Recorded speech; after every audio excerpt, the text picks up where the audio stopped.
Morning बच्चों, कैसे हो? अच्छे हो? ओके। आज अपन कुछ बेटा सतहों के बारे में सीखेंगे। देखो, और बनावटों, विभिन्न बनावटों और सतहों की समझ को सुदृढ़ करने संबंधी क्रिया। अब उस समझ को आपको मुझे समझाने के लिए माहिर कुछ चीजों की जरूरत पड़ेगी ना, है ना?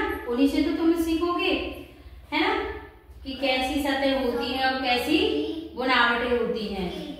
ठीक है, अब मैं लेके आती हूँ कुछ सामान, है ना, उनसे आपको बताऊंगी।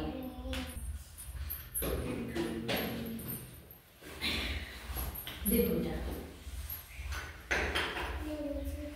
पहले अपन सीखेंगे बेटा, पहले क्या है वहां पे बुनावट। बुनावट लिखा हुआ है, उसके बारे में सीखेंगे। देखो, अब बुनावट की एक पहले बुनावट शब्द को समझो। सब मेरी तरफ देखिए, ईशा सामने रखो। बुनावट, बुनाई, है ना? बुनाई से जो बनाया जाता है, क्या बनाया जाता है ज्यादातर बेटा बुनाई से? लकड़ी, वो कपड़े बनाए जाते हैं, है ना? चटाई, ऐसे बैठने वाले फर्श, इन चीजों को अपन बुनते हैं, है ना? कपड़ों से, धागों से, किसी प्रकार के तारों से, तो उसको क्या बोलते हैं? बुनावट। अब विभिन्न प्रकार की चीजों की अलग अलग बुनावट होती है। जैसे कि देखो, ये रुमाल अपन सब इस्तेमाल करते हैं ना, रुमाल बेटा करते हैं ना। तो देखो, ये रुमाल है, ये किस तरह की बनावट से बना हुआ है? देखो, इसको देखो, चिकनी बनावट। इसका जो धागा है वो बहुत ही सॉफ्ट, मुलायम है, इसलिए ये मुलायम रुमाल बनकर तैयार हुआ है। तो इसकी सतह बनने के बाद कैसी हुई है बेटा तैयार? मुलायम, है ना, नरम। ठीक है, अब देखो, जैसे कि ये दूसरा कपड़ा है, इसको देखो, सभी देखो हाथ लगा के, इसकी कैसी है बेटा? कैसी सतह है इसकी? इसकी भी कुछ चिकनी चिकनी सी है ना, हाँ, लेकिन उसके जैसी मुलायम नहीं है, वो ज्यादा मुलायम है, रेशमी टाइप का। ये है बेटा सूती कपड़ा, जिसपे पसीना सूखते हैं ज्यादातर। इस तरह के रुमाल भी होते हैं। ठीक है, अब देखो, एक इस तरह का कपड़ा होता है, इसको देखो सभी, हाँ, ये बेटा ये कपड़ा है जो किस तरह का है? ये थोड़ा मोटा कपड़ा है, जो अपन सर्दियों में पहनते हैं ना, ये मोटे धागों से तैयार होता है। इसकी बनावट किस तरह की है? मोटे धागों से, तो इसकी मोटाई बढ़ गई।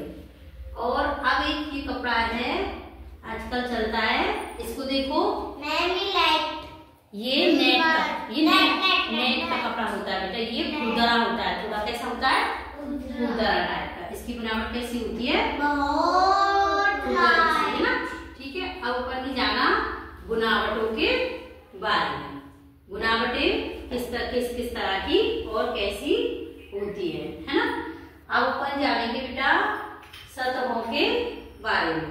देखो, ये दो दीपक है, देखो बेटा, ये दो दीपक है, ये दोनों एक जैसे है ना, दिखने में एक ही जैसे है ना? बड़ा ही छोटा है। हाँ, ये बड़े और छोटे तो है, लेकिन वैसे दीपक ही है ना दोनों, है ना? अब इसमें एक दीपक है ना, इसको जब अपन हाथ लगाएंगे तो ये चिकना है बाहर से, इसकी सतह कैसी है? चिकनी। और जो दूसरे दीपक को हाथ लगाएंगे तो इसकी सतह कैसी है? देखो, इस पे उभारदार कढ़ाई है ना, तो इसकी सतह कैसी है? खुरदरी, है ना? तो इसको तो बोलेंगे अपन चिकनी सतह और इसको बोलेंगे खुरदरी सतह। अब देखो, सतह बोलो या किनारे बोलो। अब जैसे कि अपन पहाड़ों पे चलते हैं ना, तो पहाड़ ज्यादातर कैसे वो सतह होती है उनकी? खुरदरी, पथरीली खुरदरी। जैसे नदियों के किनारे होते हैं तो वहाँ मीठी मिट्टी होती है ना, तो वो किनारे कैसे होती है? चिकने गीले, उनकी सतह कैसी होती है? चिकनी सतह होती है। अपन रोड पे चलते हैं, है ना, रोड की सतह कैसी होती है? खुरदरी होती है ना। अपन जिस पे चलते हैं, वाहन भी चलते हैं ना, अपन घरों में रहते हैं, उनका फर्श कैसा होता है? चिकना। तो इस तरह आपको समझ में आया कि चिकनी और खुरदरी सतह कैसी होती है ना? बुनावटें। बुनावटें किस किस प्रकार की होती है और उनकी बुनावट की परत कैसी होती है, पढ़ने के बाद दिखने कैसी दिखती है, हाथ लगाने पर कैसा महसूस होता है, सब कुछ समझ में आया ना। तो ये जो आज अपन ये बुनावटें और सतह मैंने जो समझाया आपको, अब आप समझ सकते हो इसको कि इसका किनारा कैसा है, इसका परत कैसा है, समझ जाओगे ना। ठीक है, अच्छा अब मैं आपसे कुछ पूछूंगी, है ना, तो मुझे